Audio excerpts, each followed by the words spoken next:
gjitha këto veprime, pra në rast se do të bënte një ndërhyrje ushtarake, ai e ka ushtrin atje. Në çdo moment mund thotë ne e marrëm atë. Problemi është që duhet ta marrë nga ana administrative. Pra ndërhyrja mund të jetë administrative tashmë dhe jo ushtarake, se ushtria ndodhet atje.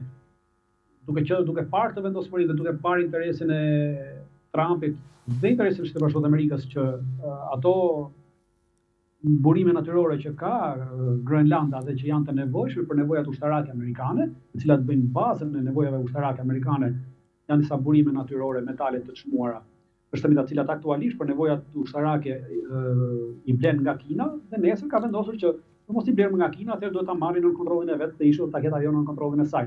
Pavarësisht se gjithkush mund të thotë që okay, jemi aleat, por aleancat janë jo të qëndrueshme, por aleancat mund të prishën në një moment të caktuar dhe ti mund të humbasësh atë garanci që ti mund t'i marrësh këto burime për nevojat e tua. Pra nuk bëhet llaf për nesër për pas nesër.